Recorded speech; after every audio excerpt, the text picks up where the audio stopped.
Happy Diwali मित्रांनो. आज आपला चौथा एपिसोड. दिवाळीच्या दिवशी, लक्ष्मीपूजनच्या दिवशी.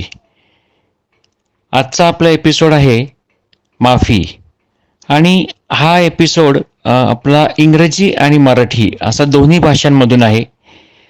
मराठीमध्ये अभिवाचन केलं आहे आदिती जाधव हिने आणि इंग्रजीमध्ये अभिवाचन केलं आहे समीहन देसाई यांनी. हा जो आपला आजचा एपिसोड आहे तो एक 2005 ते 6 सालाच्या दरम्यान मी माझी दोन्ही मुले लहान असताना घडलेला प्रसंग होता. आणि तेव्हा मी दौंड पुणे शटलने रोज प्रवास करत होतो. त्या दरम्यान आलेल्या अनुभवाविषयी मी लिहिला आहे. आणि तोच हा लेख आज आपण ज्याचं अभिवाचन ऐकणार आहोत. माफी, अपॉलॉजी. थँक्यू. लेखक डॉक्टर अमित बिडवे. अभिवाचन आदिती जाधव. मुलांना मारणे हा प्रकार मी कधीच करत नाही, पण त्या रविवारी माझी गाडी काही वैयक्तिक कारणामुळे बिनसलेलीच होती. दौंडला निघण्याची घाई, डोक्यात विचार आणि त्यात मुलांची रडारडी. नकळतच एक धपाटा माझ्या मुलाच्या पाठीत मारला आणि तो रडायला लागला. मला वाईट वाटत होते, पण आता बाण सुटला होता. दौंडला गेलो. पेशंटची गर्दी, फार वेळ कामात असल्याने सकाळचा विषय तसा विसरून गेलो. पण मध्येच आठवण झाली की अस्वस्थ वाटे. मग परत स्वतःच्या कामात गुंतून गेली. काम संपायला उशीर झाल्याने नेहमीच्या परतीची एक्सप्रेस चुकली आणि संध्याकाळची संत पॅसेंजरमध्ये बसलो. दिवाळीच्या सुट्टीचे दिवस. प्रचंड गर्दी. कशीबशी जागा मिळाली. समोरच्या बाकड्यावर एक कुटुंब, नवरा, बायको आणि अगदी पाठोपाठ झालेली 3 कच्ची बच्ची, माझ्या मुलांच्या वयाची. गर्दीमुळे हैराण झालेले पॅसेंजर आणि वैतागलेली मुले. त्या तिघांतही धाकटा प्रचंड त्रास देत होता. राग अनावर झाल्यावर त्या बापाने त्या पोराला भयंकर बदडून काढले. तो थांबायला तयारच होईना. शेवटी आजूबाजूचे लोक मध्ये पडले. सगळी पोरं आणि ती आई बापाच्या भीतीने मुसमुसत रडत बसली. तो बाप स्वतःशीच बडबडत होता. इतक्या वेळ लक्षात न आलेली गोष्ट जाणवली. त्याच्या तोंडाला गावठी दारूचा उग्र दर्प येत होता. मार खाल्लेल्या पोराकडे बघण्याचे मी टाळत होतो. मनातून अपराधी वाटत होतेच. विचार केल्यावर जाणवलं की हा बाप दारूच्या नशेमुळे, कमी शिकल्यामुळे असा वागला असेल. पण मग आपण तरी काय वेगळं करतोय? एवढेच वाचन, डिग्री, संस्कार शेवटी आपल्याला एक बाप म्हणून त्याच पातळीवर घेऊन येत आहे. मग आणखीच वाईट वाटले. पण दिलासा इतकाच की आपण यावर विचार करून चुका सुधारण्याचा प्रयत्न करतो. ही जमेची बाजू. गेल्या गेल्या घरी जाऊन आदित्यचे छान लाड करायचे असे ठरवले. पण सकाळचा मार तो विसरला असेल का? घरी पोहोचलो. दारावरची बेल वाजवली. पळत पळत येऊन आदित्याने दार उघडले. बाहेरच्या ग्रिलचे दारातून त्याच्याकडे पाहताना आणखी वाईट वाटले. त्याच्या नजरेला नजर देण्याची हिंमत होईना. वाटले सॉरी म्हणूया.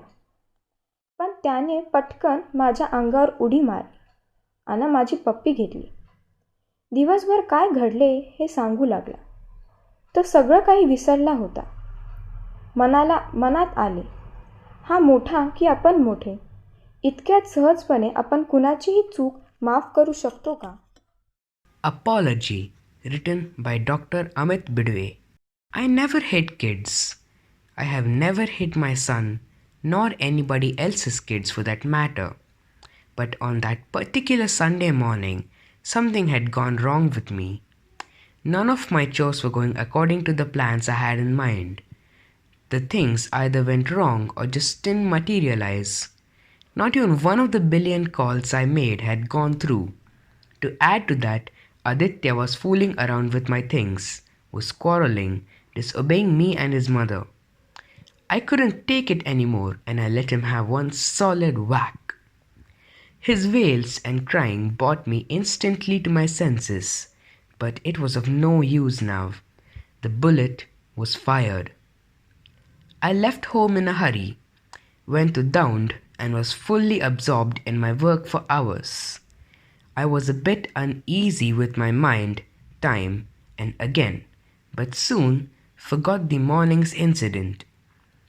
I was so engrossed in my work that I missed my usual late noon express train. I had to board the next train. It was a passenger train. It was crawling ever so slowly, halting at each and every tiniest station en route. Diwali holidays were on, and so the compartment was crowded like anything. After a while, I managed to sit down.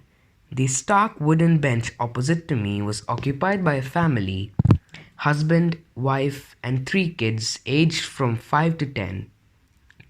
The couple looked tired, but the kids were giving them no respite.